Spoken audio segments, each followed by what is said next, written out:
soo dhowaada kanaalka daruuraha. Ciyaartooy fara badan ayaa soo maray kubadda cagta, kuwaas oo sanado fara badan ku jiray garoomada. Hase yeeshee ma jirin qof ka mid ah oo la xaqiijiyey inay hantidiisu gaartay $1 bilyan oo dollarka Mareykanka ah marka laga reebo weeraryahanka kooxda Juventus iyo xulka Boortaqiiska Cristiano Ronaldo oo la cadeeyay inuu ku soo biiray bilyaneerada caalamka. Ronaldo oo 35 jir ah ayaa sida uu xaqiijiyay wargeyska dhaqaalaha ka faalooda ee Forbes magazine waxa uu noqday laacibkii ugu horreeyay ee taariikhda kubadda cagta ee uu dhaqaalihiisu gaaro $1 bilyan oo dollar. Waxaana sanadkii la soo dhaafay Cristiano Ronaldo u soo xarootay $105 milyan oo dollarka Mareykanka ah. Xirfadlaha ku xamaasha kubadda cagta Cristiano Ronaldo ayaa waxa uu noqonayaa xidigii afraad ee ciyaaraha noocyadooda kala gedisan ee ku biira bilyaneerada adduunka. Waxaana Ronaldo mooyee saddexda kale ay kala yihiin Tiger Woods oo dheela ciyaarta golfka oo dhaqaalihiisu dhan yahay $1.4 bilyan oo dollar, Floyd Mayweather oo ahaa feeryahan hore oo ciyaaraha ka fariistay kaas oo isna hantidiisu ay gaarayso $1 bilyan, iyo sidoo kale ciyaaryahankii hore ee kubadda kolayga Mareykanka Michael Jordan oo sanadkan 2020 uu dhaqaalihiisu gaaray $2.1 bilyan oo dollar. 17 sannadood ee uu ciyaaraha ku soo jiray waxaa xidigii hore ee kooxaha Manchester United iyo Real Madrid Cristiano Ronaldo uu mushaar ahaan u helay $650 milyan oo dollar. Waxaana marka uu dhammaado qandaraaskiisa naadiga Juventus sanadka 2022 la filayaa in lacagaha uu mushaar ahaanta u helayo ay gaari doonaan $765 milyan oo dollarka Mareykanka ah. Haddaba Ronaldo siduu 17 sano gudaheed ku sameeyay dhaqaalahani faraha badan? Marka hore ciyaaryahan Ronaldo waa nin dadaal badan, waxaana uu waqti fara badan geliyaa sidii uu mar walba uga dheereen lahaa ciyaartooyda faraha badan ee ay isku xirfadda yihiin. Waxa kale oo uu dhaqaale aad u fara badan ka sameeyaa baraha bulshada oo uu uga faa'iidaystaa xirfadiisa. Tusaale,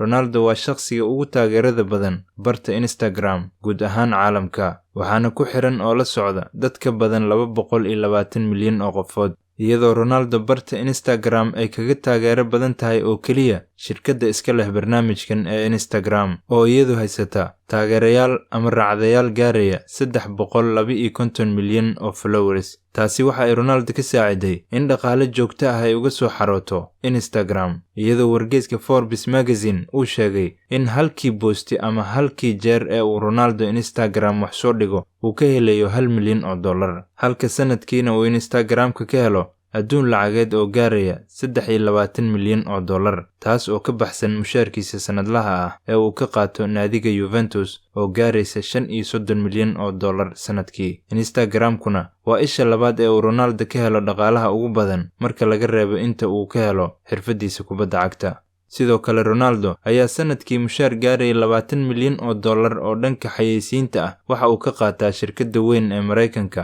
ee qaabilsan dhanka qalabka isboortiga ee Nike. Waxaana sanadkii 2016 ay shirkadda Nike heshiis cimrigiisa inta uu nool yahay ah ay la saxiixatay Cristiano Ronaldo, waana heshiiskii saddexaad ee nuuciisa ah oo ay shirkaddani la saxiixato ciyaartooy, iyadoo horey ula gashay heshiiskan oo kale xidigo ay mushaar siin doonto inta ay nool yihiin, kuwaas oo kale ah LeBron James oo dheela kubadda kolayga iyo Michael Jordan oo dabcan ahaa ninkii ugu qatarsanaa ee soo maray ciyaarta NBA-da Mareykanka, kaas oo xitaa isagoo haatan ka fariistay ciyaaraha weli dhaqaale fara badan ay uga soo xaroonayaan dhanka xayeysiimaha. Dacaayadaha uu Ronaldo u sameeyo Nike ee uu soo dhigo bogaggiisa Facebook, Instagram iyo Twitter ayaa waxa ay shirkaddani Mareykanka ah sanadkan ka faa'iiday $474 milyan oo dollar. Hantidaas oo ka soo xarootay oo keliya 329 jeer oo uu Cristiano Ronaldo wax soo dhigay bogaggiisa baraha bulshada. Ronaldo waxa uu safka hore kaga jiraa boqolka ciyaartooy ee ugu horreysa caalamka ee loo shubo dhaqaalaha ugu badan ee sanadlaha ah, iyadoo sanadkan aan ku jirno oo qurana ay akoonnadiisa social media ay ku soo biireen 60 milyan oo taageerayaal ah. Isbarbardhig yar haddii aan sameyno,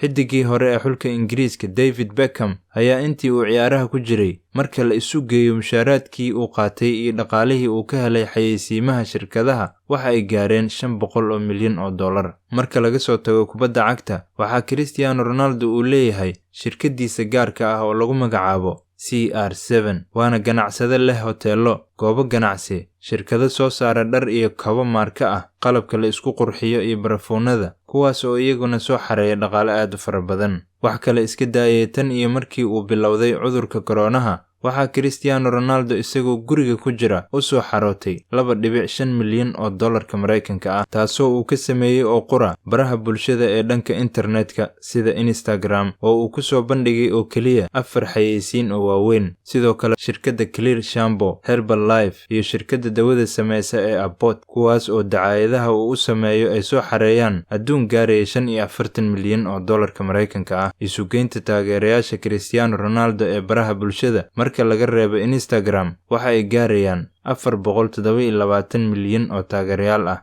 taasoo dhab ahaantii sare u qaaday qiimaha uu ka gooyo suuqa iyo weliba dakhli sanadeedka u soo xarooda. Cristiano Ronaldo waxa uu 5 jeer ku guuleystay xiddigii ugu fiicnaa kubadda cagta caalamka, iyadoo la guddoonsiiyey 5 koob oo dahab ah, kadib markii uu 5 mar ku guuleystay koobabka Champions League oo uu 1 jeerna la qaaday Manchester United, 4 goorna Real Madrid. waxaa kale oo Ronaldo uu ku guuleystay koobab fara badan isagoo dhaliyay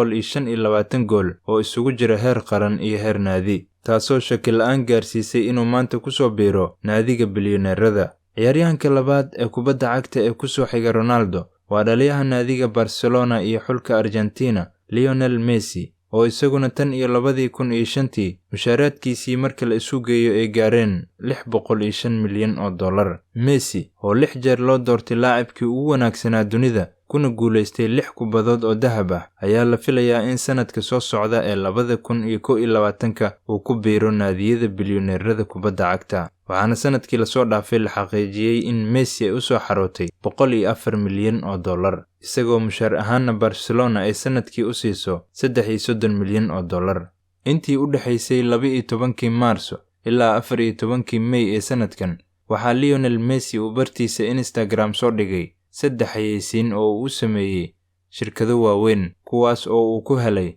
1.7 milyan oo dollar. waxaana Messi oo 154 milyan oo taageerayaal ah ku leh Instagram uu 2 jeer xayeysiin u sameeyay shirkadda Adidas, halka mar qurana uu idhah u sameeyay shirkadda cabitaanada ee Pepsi. waxaa jira ciyaartooy kale oo iyagana shacbiyad ballaaran ku leh kubadda cagta iyo baraha bulshada, gaar ahaan Instagram, sida Neymar Jr. oo u dheela Paris Saint-Germain, kaasoo isaguna dhowaan 1.5 milyan oo dollar ka helay xayeysiimo uu soo dhigay Instagram, gaar ahaan mid uu u sameeyay shirkadda Red Bull. sidoo kale Zlatan Ibrahimovic iyo David Beckham ayaa iyaguna ku jira 10 ciyaartooy ee ugu horeysa ee dhaqaalaha ka hela idhahyada ay u sameeyaan shirkadaha caalamiga ah. daruuraha